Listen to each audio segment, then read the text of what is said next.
Vamos nos situar. França, final do século XVIII. O antigo regime estava na moda e o rei estava muito satisfeito com isso. A sociedade era dividida em estados. O primeiro estado era o clero, o segundo era a nobreza e o terceiro eram os plebeus, dentre eles os sans-culottes, a burguesia e os camponeses, que constituíam 97% da população. Como numa boa e tradicional monarquia absolutista, o clero e a nobreza não pagavam impostos. Quem pagava tudo era o terceiro estado. Por isso começou a dar ruim. O reino francês passava por uma forte crise econômica. A nobreza gastava dinheiro excessivamente com coisas supérfluas como festas, banquetes, joias, roupas. A Guerra dos 7 Anos causou um enorme prejuízo, até porque eles perderam para a Inglaterra. Quando ocorreu a independência dos Estados Unidos, a França apoiou a causa com os trocadinhos. Aquela velha história, né? O inimigo do meu inimigo é meu amigo. Além disso, o povo passava fome. Foi tudo culpa de um vulcão que entrou em erupção na Islândia e espalhou cinzas pela atmosfera que não deixava a luz do sol passar. Sem sol, o trigo não cresce. E sem trigo, não tem pão. As ideias iluministas também estavam ficando cada vez mais fortes entre o terceiro estado. Convocação dos Estados Gerais. Assembleia Constituinte do Terceiro Estado. Revoltas, motins, insatisfação geral da nação fizeram Luís XVI convocar os Estados Gerais para falar mais sobre os novos impostos. Assim, o voto era por estado, ou seja, cada estado contava apenas um voto, independente da quantidade de pessoas que formava cada um. E é claro que o terceiro estado nunca ganhava votações de projetos que lhe favoreciam, como impostos para o clero e para a nobreza. Dessa forma, sem nada a perder, o terceiro estado se isolou e se autoproclamou Assembleia Constituinte. Ou seja, decidiram montar uma constituição por conta própria. O Luís XVI não aceitou muito bem essa atitude e trancou o terceiro estado na sala em que estavam no palácio. 14 de julho de 1789, tomada da Bastilha. O povo ficou revolto e saiu armado pelas ruas. Eles invadiram e destruíram a Bastilha, uma prisão e arsenal real que representava o próprio absolutismo. Sobrou até para o guarda da Bastilha, que teve sua cabeça decepada e fincada em uma lança.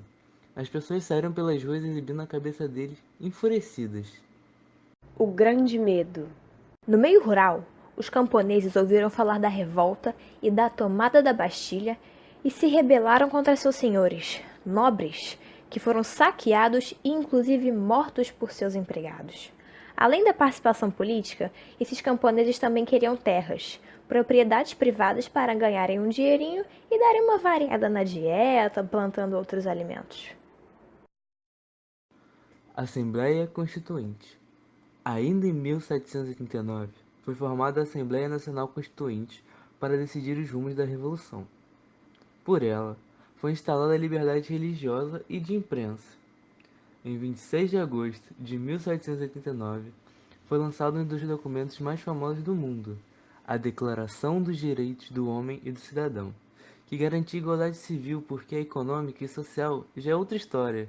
Entre os homens, as mulheres lançaram sua própria declaração 2 anos depois. Além disso, também garantiu o direito à propriedade privada, impostos obrigatórios para todos, com bastante influência iluminista.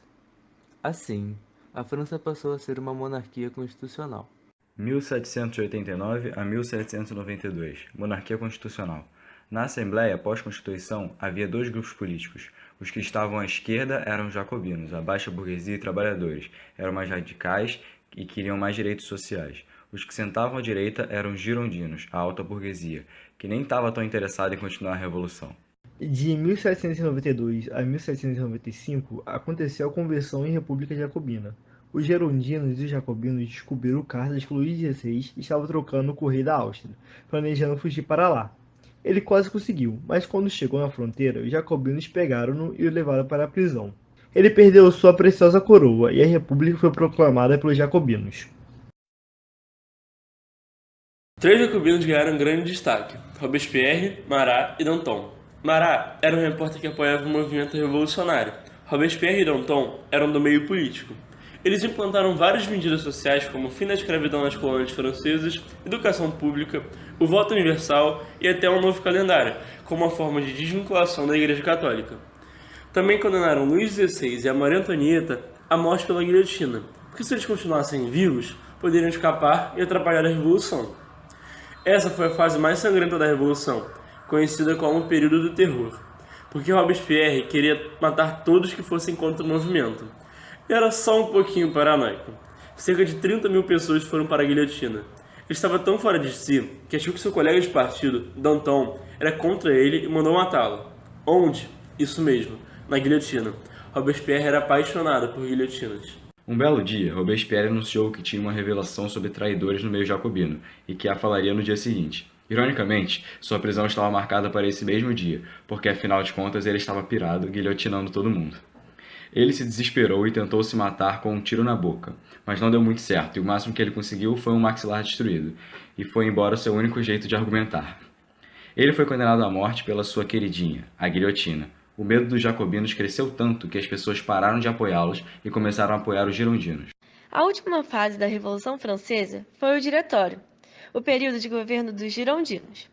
Eles acabaram com as medidas sociais que os jacobinos implantaram. Draco acabou com a propriedade privada, com a conspiração dos iguais, com o objetivo de tornar todos os cidadãos franceses iguais na renda e no capital. Os girondinos continuaram a usar a guilhotina, e esse período tem o grande apelido de Terror Branco. Bom, e quem precisa de estabilidade, né, meu amor? O negócio é ficar em crise mesmo, e assim se encontrava a França. Fome, guerras e mortes causadas pelos jacobinos foram as principais causas. Eis que surge um general muito bem-sucedido para comandar tudo e tirar o país da lama. Napoleão Bonaparte. Ele é colocado no poder pelos girondinos porque eles não sabiam mais o que fazer com a crise. Assim, termina a Revolução Francesa.